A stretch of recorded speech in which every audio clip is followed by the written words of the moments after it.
Hello dear student, welcome back to the lecture series of microprocessor and microcontroller interfacing। पिछले video में हमने discuss किया था कि किस तरह से 8085 माइक्रोप्रोसेसर को आप रीसेट कर सकते हो। इस वीडियो में हम डिस्कस करने वाले हैं कि माइक्रोप्रोसेसर 8085 किस तरह से मेमोरी में से डेटा रीड करता है, किस तरह से उसे एग्जीक्यूट करता है और जो भी रिजल्ट आता है उसे किस तरह से फिर से मेमोरी में स्टोर करता है। तो जो पूरी प्रोसेस है इसे बोलते हैं इंस्ट्रक्शन एग्जीक्यूशन। तो हम इस वीडियो में डिस्कस करने वाले हैं कि 8085 माइक्रोप्रोसेसर में किस तरह से इंस्ट्रक्शन एग्जीक्यूट होती है। तो चलिए स्टार्ट करते हैं। बेसिकली जब हम माइक्रोप्रोसेसर के साथ कोई मेमोरी इंटरफेस करते हैं, फॉर एग्जांपल यहाँ पे हमारा एक 8085 माइक्रोप्रोसेसर है। ओके, इस माइक्रोप्रोसेसर में कोई इंटरनल मेमोरी नहीं है, इसी वजह से हमें क्या करना पड़ता है, इसमें एक्सटर्नली मेमोरी इंटरफेस करनी पड़ती है। तो फॉर एग्जांपल हमने यहाँ पे कोई एक मेमोरी अटैच की है जिसमें हमारा प्रोग्राम लोड किया गया है। ओके, तो यहाँ पे जब भी माइक्रोप्रोसेसर को डेटा रीड करना है तो इसके लिए वो क्या करेगा, एड्रेस बस में कोई एक एड्रेस सेंड करेगा जिससे वो माइक्रोप्रोसेसर में उस लोकेशन में जो भी इंस्ट्रक्शन है, जो भी डेटा है उसे रीड कर सके। और इस डेटा को उसे माइक्रोप्रोसेसर में लोड करवाना है तो इसके लिए क्या यूज होता है, डेटा बस यूज होती है, जिसके बारे में हमने ऑलरेडी डिस्कस कर लिया है।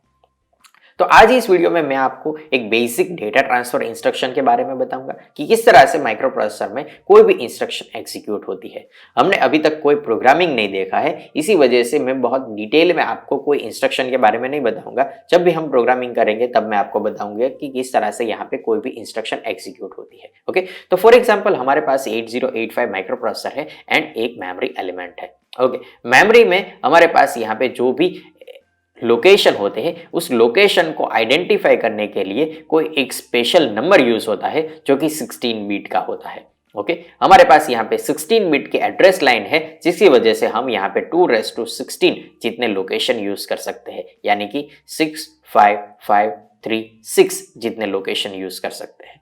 हमें यहाँ पे 16 बिट का मेमोरी लोकेशन लिखना है, इसी वजह से हम हेक्साडेसिमल में यूज करते हैं अब 000H up to F F F F H तक। ओके, तो फॉर एग्जाम्पल हमारा जो प्रोग्राम है वो मेमोरी में स्टोर किया गया है और हमने कोई इसमें से एक लोकेशन लिया है जिसमें से हमने प्रोग्रामिंग स्टार्ट की थी। फॉर एग्जाम्पल मेमोरी का कोई एक लोकेशन है 2000H और इस पे हमने कोई एक इंस्ट्रक्शन लिखी है मूव A, B। ओके, एक सिंपल डेटा ट्रांसफर की इंस्ट्रक्शन है। इस इंस्ट्रक्शन का मीनिंग होता है move content of B register into A register. Okay, एक तरह की डेटा ट्रांसफर इंस्ट्रक्शन है। ओके, माइक्रोप्रोसेसर की कोई भी इंस्ट्रक्शन में दो पार्ट होते हैं। फर्स्ट वन पार्ट जो माइक्रोप्रोसेसर को कमांड देता है जिसे हम बोलते हैं कीवर्ड। जो यहाँ पे हमने लिखा है मूव, इसे हम बोलते हैं कीवर्ड और माइक्रोप्रोसेसर की लैंग्वेज में इसे बोला जाता है अप कोड। ये जो अप कोड होता है वो माइक्रोप्रोसेसर को इंस्ट्रक्शन या कमांड देता है कि इसके बाद जो भी लिखी हुई कंटेंट है इस पे वो प्रोसेस करे। तो प्रोसेस क्या करनी है वो आपको अप कोड से पता चलेगा और इसके बाद जो भी कंटेंट लिखी जाती है इसे बोलते हैं ऑपरेंड। ओके, तो यहाँ पे जो हमारे पास कीवर्ड है, जो इंस्ट्रक्शन है वो इंस्ट्रक्शन है मूव, यानी कि डेटा को मूव करो। ओके, कहां से कहां मूव करना है, तो जो आपको लास्ट कंटेंट दी जाती है, जो भी यहाँ पे वैल्यू दी जाती है इसे बोला जाता है सोर्स रजिस्टर और यहाँ पे जो लिखा जाता है इसे बोला जाता है destination register. Destination register. Okay, तो आपको क्या करना है, जो सोर्स रजिस्टर में जो भी वैल्यू है, यहाँ पे हमारे पास 8 बिट का एक जनरल पर्पस रजिस्टर है जो कि है बी, जो कि हमने प्रोग्रामिंग मॉडल के वीडियो में डिस्कस किया था कि माइक्रोप्रोसेसर में आपको अलग अलग 6 जनरल पर्पस रजिस्टर मिलते हैं, B, C, D, E, H and L. तो यहाँ पे जो बी रजिस्टर में जो भी 8 बिट की वैल्यू है इसको आपको डेस्टिनेशन रजिस्टर यानी कि ए रजिस्टर में या फिर एक्यूमुलेटर में ट्रांसफर करना है। ओके, तो माइक्रोप्रोसेसर की जो भी इंस्ट्रक्शन है इसमें दो पार्ट रहेंगे। First one that is up code जो माइक्रोप्रोसेसर को कमांड देगा या फिर इंस्ट्रक्शन देगा और दूसरा है दैट इज ऑपरेंड जिसमें आपको प्रोसेस करनी है। तो यहाँ पे एक सिंपल इंस्ट्रक्शन हमने यूज की है 2000H पे। इस पे इंस्ट्रक्शन हमने लिखी थी move content of B register into A register. Content of B into A, कुछ इस तरह से प्रोसेस होगी। ओके, तो ये जो इंस्ट्रक्शन है वो माइक्रो प्रोसेसर में हमें लोड करवानी है। अभी माइक्रो प्रोसेसर में नहीं है, अभी जो इंस्ट्रक्शन है वो मेमोरी में स्टोर है। और मेमोरी में कहां पे स्टोर है? ये जो लोकेशन है 2000H है, उस पे ये इंस्ट्रक्शन हमने लोड करवा रखी है। ओके, तो अभी हमें क्या करना है? माइक्रो प्रोसेसर में इसको एग्जीक्यूट करना है। तो इसके लिए हमें क्या करना पड़ेगा? हमें क्या करना पड़ेगा? पहले 8085 माइक्रो प्रोसेसर में जो हमें प्रोग्राम काउंटर दिया जाता है, उस प्रोग्राम काउंटर में इस वैल्यू को लोड करना पड़ेगा। कौन सी वैल्यू? जो इंस्ट्रक्शन के एड्रेस है, इस एड्रेस को हमें प्रोग्राम काउंटर में लोड करना पड़ेगा। जब भी माइक्रो प्रोसेसर कोई भी इंस्ट्रक्शन को एग्जीक्यूट करता है तो एग्जीक्यूट कहां से करेगा? जो वैल्यू प्रोग्राम काउंटर में लोड की गई है उससे उस इंस्ट्रक्शन को वो एग्जीक्यूट करता है। तो पहला स्टेप क्या रहेगा? प्रोग्राम काउंटर में एड्रेस को लोड करो। एड्रेस जो भी लोड हुआ है उस पे जो इंस्ट्रक्शन लिखी है, इस इंस्ट्रक्शन को माइक्रो प्रोसेसर रीड करता है। ओके, तो रीड करके उसे क्या पता चलेगा? यहाँ पे अपकोड पता चलेगा। अपकोड पता चलते ही उसे पता चल जाएगा कि यहाँ पे कौन सा ऑपरेशन करना है। ओके, तो इस इंस्ट्रक्शन को रीड करके वो डिकोड करता है। डिकोड करके उसे पता चलेगा कि यहाँ पे डेटा ट्रांसफर करना है। डेटा ट्रांसफर करना है। जब भी हम प्रोग्रामिंग देखेंगे तो उसमें बहुत सारे डेटा ट्रांसफर इंस्ट्रक्शन है, इसके बारे में हम डिटेल में डिस्कस करेंगे। लेकिन यहाँ पे आपको सिर्फ याद रखना है कि मूव का मीनिंग होता है डेटा ट्रांसफर। तो फैच करता है या फिर रीड करता है माइक्रो प्रोसेसर मेमोरी में से, रीड करके इसे डिकोड करता है। तो डिकोड करके उसे पता चलेगा कि यहाँ पे डेटा ट्रांसफर करना है। ओके, डेटा कहां से कहां ट्रांसफर करना है वो कहां से पता चलेगा? ऑपरेंड से पता चलेगा कि बी रजिस्टर से ए रजिस्टर में डेटा ट्रांसफर करो। बी रजिस्टर में फॉर एग्जाम्पल हमने कोई रिजल्ट स्टोर करवाया था और उसकी वैल्यू थी फॉर एग्जाम्पल 08H। ओके, तो इस 08H को ट्रांसफर करके कहां लाना है? ए में लाना है। यानी कि ए की value after execution of this instruction A की वैल्यू क्या हो जाएगी? 08H। उस वक्त बी की वैल्यू एज इट इज रहती है। ओके, डेटा मूव होता है, यानी कि यहाँ पे डेटा कॉपी होता है। ओके, यहाँ पे जो बी की कंटेंट है वो एज इट इज रहती है और ए में कॉपी होती है। ओके, तो इस इंस्ट्रक्शन का मीनिंग कुछ इस तरह से होता है। तो चलिए देखते हैं कि माइक्रो प्रोसेसर इसे किस तरह से एग्जीक्यूट करेगा। फर्स्ट ऑफ ऑल आ जाता है फैच। फैच यानी कि डेटा को रीड करना। कहां से डेटा रीड करना है? प्रोग्राम काउंटर में जो इंस्ट्रक्शन, जो 16 बिट का एड्रेस था वहां पे जाना है, मेमोरी में से उसे रीड करना है। तो फैच का मीनिंग होगा read. Okay, micro processor memory में से डेटा रीड करता है। रीड करने के लिए उसे क्या करना पड़ेगा? मेमोरी में जाना पड़ेगा। मेमोरी में से रीड किया कि यहाँ पे ऑपकोड क्या है? ऑपकोड है मूव, तो इसे एग्जीक्यूट करेगा। एग्जीक्यूट करने के लिए इसे पहले डेटा को डिकोड करना पड़ता है। ओके, तो एग्जीक्यूट कर एक बार कर लिया तो इस इंस्ट्रक्शन को एग्जीक्यूट करके वो क्या करेगा? प्रोग्राम काउंटर को फिर से पूछेगा कि अभी हमें कौन सा इंस्ट्रक्शन एग्जीक्यूट करना है। तो फॉर एग्जांपल इसके नेक्स्ट लोकेशन में 0001H, इस पे हमने दूसरा इंस्ट्रक्शन लिखा है move content of A register into C register. Okay, A की वैल्यू जो है उसे सी में ट्रांसफर कर दो। ओके, इस इंस्ट्रक्शन का मीनिंग क्या होगा? Move content of A register into C register. तो अभी क्या करेगा? माइक्रो प्रोसेसर में जो प्रोग्राम काउंटर रहता है, उस प्रोग्राम काउंटर का एक फंक्शन है, जब भी कोई करंट इंस्ट्रक्शन एग्जीक्यूट होती है तो नेक्स्ट कौन सी इंस्ट्रक्शन एग्जीक्यूट करनी है इसका एड्रेस फैच करके रखना, यानी कि लोड करके रखना। तो यहाँ पे अभी माइक्रो प्रोसेसर है, वो जब इस इंस्ट्रक्शन को एग्जीक्यूट करता है तब प्रोग्राम काउंटर की वैल्यू क्या हो जाएगी? प्रोग्राम काउंटर की वैल्यू हो जाएगी नेक्स्ट इंस्ट्रक्शन की वैल्यू। ओके, तो नेक्स्ट इंस्ट्रक्शन कौन से एड्रेस पे है? 2001 एड्रेस पे है। ओके, तो माइक्रो प्रोसेसर फिर से यहाँ पे एग्जीक्यूट करके फिर से फैच करेगा। कौन से एड्रेस पे से?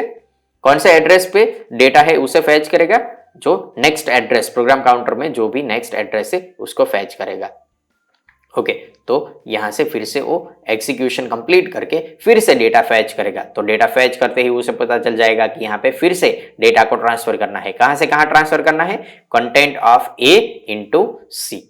तो ए की कंटेंट को सी में ट्रांसफर करेगा। ओके, जब तक नेक्स्ट इंस्ट्रक्शन मिलता रहेगा तब तक ये प्रोसेस कंटिन्यूअस रोटेट होता रहेगा। नेक्स्ट इंस्ट्रक्शन को रीड करेगा यानी कि फैच करेगा, मेमोरी में से रीड करके जो भी इंस्ट्रक्शन है इसे एग्जीक्यूट करेगा। तो एग्जीक्यूट करके फिर से फैच करेगा, फिर से एग्जीक्यूट करेगा। ये प्रोसेस तब तक चलेगी जब तक प्रोसेस पूरी कंप्लीट ना हो जाए तब तक, यानी कि आपका प्रोग्राम पूरा कंप्लीट ना हो जाए तब तक ये प्रोसेस रोटेट होती रहती है।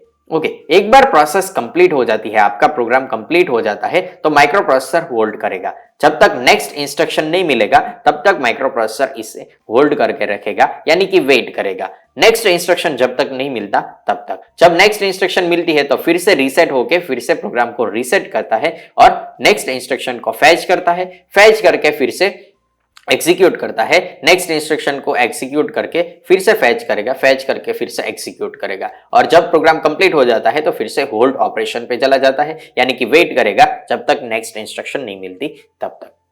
तो ये प्रोसेस थोड़ी समझनी थोड़ी डिफिकल्ट है क्योंकि अभी आपको प्रोग्रामिंग नहीं पता है। जब आपको प्रोग्रामिंग पता चल जाएगा कि इस तरह से प्रोग्राम लिखा जाता है और कौन से एड्रेस को किस तरह से माइक्रो प्रोसेसर फैच करता है और किस तरह से इस प्रोग्राम को एग्जीक्यूट करता है, तो ये प्रोसेस समझनी थोड़ी ईजी हो जाएगी।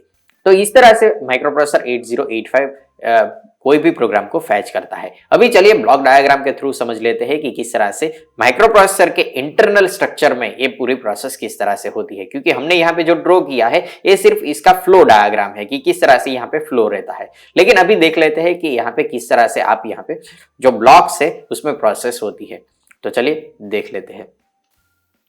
तो यहाँ पे हमारे पास एक प्रोग्रामिंग मॉडल होता है। इस प्रोग्रामिंग मॉडल में हमें मिलते हैं कुछ जनरल पर्पस रजिस्टर जैसे कि B C D E H L. Okay, दो स्पेशल फंक्शन रजिस्टर होते हैं, एक होता है स्टैक पॉइंटर एंड दूसरा होता है प्रोग्राम काउंटर। यहाँ पे आएगा पीसी, प्रोग्राम काउंटर। ओके, तो इन दोनों रजिस्टर का फंक्शन क्या है? इंस्ट्रक्शन के एड्रेस को लोड करके रखना। ओके, तो जब भी प्रोग्राम स्टार्ट होता है, फॉर एग्जांपल हमने यहाँ पे प्रोग्राम लिखा था 2000H, यहाँ पे एक इंस्ट्रक्शन है, इस इंस्ट्रक्शन में हमें मूव ए कॉमा बी इस तरह से हमें फंक्शन चाहिए, यानी कि बी की कंटेंट को ए में कॉपी किया जाए। ओके, तो बी में फॉर एग्जांपल हमने यहाँ पे डेटा रखा था 08H, जिसको हमें एक्यूमुलेटर में ट्रांसफर करना है। ये एक तरह की डेटा ट्रांसफर इंस्ट्रक्शन है। ओके, तो किस तरह से प्रोसेस होगी? ये जो एड्रेस है, इस एड्रेस को प्रोग्राम काउंटर में पहले लोड करवाया जाता है। तो प्रोग्राम काउंटर की वैल्यू हो गई 2000H। इस एड्रेस पे जो डेटा है, जो भी इंस्ट्रक्शन है, इसे माइक्रो प्रोसेसर में हमें लोड करवानी है या फिर एग्जीक्यूट करवानी है। तो प्रोग्राम काउंटर इस एड्रेस को एड्रेस बस के थ्रू मेमोरी में सेंड करता है। ओके, तो यहाँ पे हमें चाहिए पहले 16 बिट का एड्रेस है, यानी कि हमें चाहिए 16 बिट की एड्रेस लाइन। तो पहले आ गई 16 बिट की एड्रेस लाइन। इस एड्रेस लाइन की मदद से हम मेमोरी में जो भी एड्रेस दिया गया है, कौन सा एड्रेस? 2000H, इस पे जो डेटा है इस इंस्ट्रक्शन को रीड कर सकते हैं। तो रीड करके हमें माइक्रो प्रोसेसर में लोड करवाना है, यानी कि जो भी इसका डेटा है, इस डेटा को हमें माइक्रो प्रोसेसर में लोड करवाना है। तो इसके लिए हमें क्या चाहिए? हमें चाहिए 16 बिट की एड्रेस लाइन, जो कि हमें यहाँ पे मिल गई थी। अभी जो डेटा है इसे माइक्रो प्रोसेसर में लोड करवाना है, तो इसके लिए चाहिए हमें 8 बिट की डेटा लाइन। तो डेटा लाइन के थ्रू यहाँ पे जो भी डेटा है इसे हम माइक्रो प्रोसेसर में लोड कर सकते हैं। तो यहाँ पे हमारी 8 बिट की ये डेटा लाइन हो गई। डेटा बस के थ्रू ये माइक्रो प्रोसेसर में डेटा लोड हो सकता है। ये हमारी मेमोरी है, जो कि माइक्रो प्रोसेसर में इंटरनल नहीं है, हमें एक्सटर्नली अटैच करनी पड़ती है। ओके, तो ये जो हमारी डेटा लाइन है, ये डेटा लाइन यहां से लेके माइक्रो प्रोसेसर में इस इंस्ट्रक्शन को ट्रांसफर करती है। ट्रांसफर होते ही माइक्रो प्रोसेसर में एक टेम्पररी रजिस्टर होता है जिसे बोला जाता है इंस्ट्रक्शन रजिस्टर। इस इंस्ट्रक्शन रजिस्टर का फंक्शन क्या है? जब हम माइक्रो प्रोसेसर में कोई भी प्रोग्रामिंग करते हैं तो 8085 माइक्रो प्रोसेसर में 1 बाइट, 2 बाइट एंड 3 बाइट की इंस्ट्रक्शन हम यूज करते हैं। यहाँ पे जो हमने लिखी है ये सिंगल बाइट इंस्ट्रक्शन है। हमें कैसे पता चलेगा कि 1 बाइट, 2 बाइट, 3 बाइट इंस्ट्रक्शन है? तो हम जब माइक्रो प्रोसेसर की प्रोग्रामिंग देखेंगे तब आपको मैं बताऊंगा कि किस तरह से आप आइडेंटिफाई कर सकते हैं कि जो इंस्ट्रक्शन है वो सिंगल बाइट इंस्ट्रक्शन है, 2 बाइट इंस्ट्रक्शन है या फिर 3 बाइट इंस्ट्रक्शन है। ओके, तो जब माइक्रो प्रोसेसर में 3 बाइट इंस्ट्रक्शन को हम लोड करवाते हैं तो माइक्रो प्रोसेसर है वो 8 बिट का माइक्रो प्रोसेसर है, यानी कि वो एट अ टाइम 8 बिट को प्रोसेस कर सकता है। 8 bit is equal to 1 byte. हमारी इंस्ट्रक्शन 3 बाइट की है, लेकिन हमारा माइक्रो प्रोसेसर 1 बाइट को ही प्रोसेस कर सकता है। तो यहाँ पे जो इंस्ट्रक्शन रजिस्टर है इसमें टेम्पररी इंस्ट्रक्शन स्टोर होती है। ओके, जो 3 बाइट की इंस्ट्रक्शन है उसे microprocessor 1 byte plus 1 byte plus 1 byte में डिवाइड कर देता है। जब फर्स्ट 1 बाइट की इंस्ट्रक्शन आती है उसे माइक्रो प्रोसेसर इंस्ट्रक्शन रजिस्टर में से लेके डिकोड करता है। जब फर्स्ट इंस्ट्रक्शन जो 1 बाइट की है उसे डिकोड कर लेता है तो नेक्स्ट इंस्ट्रक्शन रजिस्टर में स्टोर होती है। ओके, इस टेम्पररी रजिस्टर के through 1 byte plus 1 byte plus 1 byte instruction decoder के थ्रू डिकोड होती है, क्योंकि microprocessor at a time 3 byte की इंस्ट्रक्शन डिकोड नहीं कर सकता है। ओके, तो इसी वजह से ये टेम्पररी रजिस्टर है। जब यहाँ पे फर्स्ट हमारी बाइट है वो डिकोड होती है तो जो नेक्स्ट बाइट है वो टेम्पररी रजिस्टर में सेव रहती है। जब ये फर्स्ट बाइट डिकोड हो जाएगी तो जो नेक्स्ट बाइट है वो टेम्पररी रजिस्टर से लेके यहाँ पे डिकोड में ट्रांसफर होगी। ओके, जब सेकेंड बाइट डिकोड होती है तब थर्ड बाइट है वो यहाँ पे स्टोर होती है, और जब सेकेंड बाइट डिकोड हो जाती है तो थर्ड बाइट इंस्ट्रक्शन रजिस्टर के थ्रू यहाँ पे डिकोड होने के लिए ट्रांसफर होती है। ओके, तो यहाँ पे जब इंस्ट्रक्शन रजिस्टर है उसमें से डेटा यहाँ पे ट्रांसफर होगा तो ये डिकोडर है वो बताएगा कि यहाँ पे जो कीवर्ड दिया गया है जिसे हमने बोला था अपकोड, इस अपकोड को माइक्रो प्रोसेसर डिकोड करता है और उसे पता चलता है कि यहाँ पे हमें डेटा ट्रांसफर करना है। ओके, डेटा ट्रांसफर का इंस्ट्रक्शन जब इसे पता चल जाएगा, डिकोड हो जाएगा, तो टाइमिंग एंड कंट्रोल सर्किट को इंस्ट्रक्शन सेंड करेगा कि यहाँ पे कौन सा फंक्शन चाहिए। टाइमिंग एंड कंट्रोल सर्किट इसका एक सिग्नल सेंड करेगा मेमोरी में को, और मेमोरी में जो डेटा दिया गया है, यहाँ पे हमने इंटरनल रजिस्टर यूज किए हैं, इसके अलावा कोई मेमोरी में कोई एड्रेस है उसमें से अगर कोई डेटा ट्रांसफर करना है तो यहाँ से लेके डेटा बस के थ्रू माइक्रो प्रोसेसर में डेटा लोड हो सकता है। ओके, तो यहाँ पे हमारे पास अलग अलग और भी रजिस्टर है, जैसे कि एक्यूमुलेटर, और है टेम्पररी रजिस्टर, और है ALU यानी कि अरिथमेटिक लॉजिकल यूनिट। इसमें कौन सा फंक्शन किस तरह से होता है इसके बारे में भी डिस्कस कर लेते हैं। जब टाइमिंग एंड कंट्रोल सर्किट को इंस्ट्रक्शन दिया जाता है तो वो क्या करेगा, बी की जो कंटेंट है 08 इसको ट्रांसफर करेगा थ्रू डेटा बस के थ्रू कहां ट्रांसफर करेगा, एक्यूमुलेटर में। तो आफ्टर एग्जीक्यूशन एक्यूमुलेटर की कंटेंट क्या हो जाएगी, 08H। जो बी की कंटेंट थी वो यहां से कॉपी करके ए में ट्रांसफर कर लेगा। फॉर एग्जांपल नेक्स्ट इंस्ट्रक्शन हमने यहां पे लिखी है 2001H, और हमने यहां पे यूज किया है for example move C, A, यानी कि जो ए की कंटेंट है उसे सी में ट्रांसफर करनी है। ओके, तो नेक्स्ट एड्रेस क्या हो जाएगा, प्रोग्राम काउंटर। जब माइक्रो प्रोसेसर फर्स्ट इंस्ट्रक्शन को एग्जीक्यूट करता है तो प्रोग्राम काउंटर में नेक्स्ट इंस्ट्रक्शन की जो लोकेशन है इसे लोड करवाया जाता है। ओके, तो प्रोग्राम काउंटर की नेक्स्ट वैल्यू क्या हो जाएगी, जब फर्स्ट इंस्ट्रक्शन एग्जीक्यूट होता है तो यहां पे हो जाएगा 001।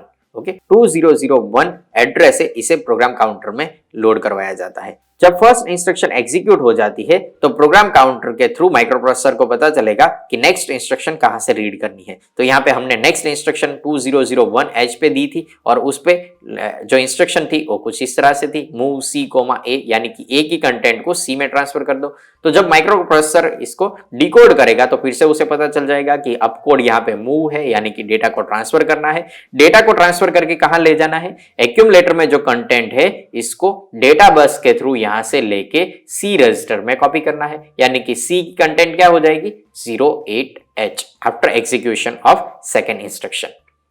तो इस तरह से यहां पे माइक्रो प्रोसेसर में कोई भी इंस्ट्रक्शन को एग्जीक्यूट किया जाता है। इसके लिए एक टाइमिंग डायग्राम यूज होता है जिससे माइक्रो प्रोसेसर के पूरे इंस्ट्रक्शन को हम समझ सकते हैं कि कौन सी इंस्ट्रक्शन किस तरह से एग्जीक्यूट होती है, और इसके लिए कौन कौन से कंट्रोल सिग्नल की रिक्वायरमेंट होती है, कौन कौन से फ्लैग्स की रिक्वायरमेंट होती है, कौन से यहाँ पे स्टेटस सिग्नल यूज होते हैं, इसके बारे में हम नेक्स्ट वीडियो में डिस्कस करेंगे। तो ये था पूरा वीडियो लेक्चर जिसमें हमने डिस्कस किया कि माइक्रो प्रोसेसर 8085 कोई भी इंस्ट्रक्शन को किस तरह से एग्जीक्यूट करता है। ओके, इसी तरीके से हम नेक्स्ट वीडियो में इसके टाइमिंग डायग्राम के बारे में डिस्कस करेंगे। Thank you very much.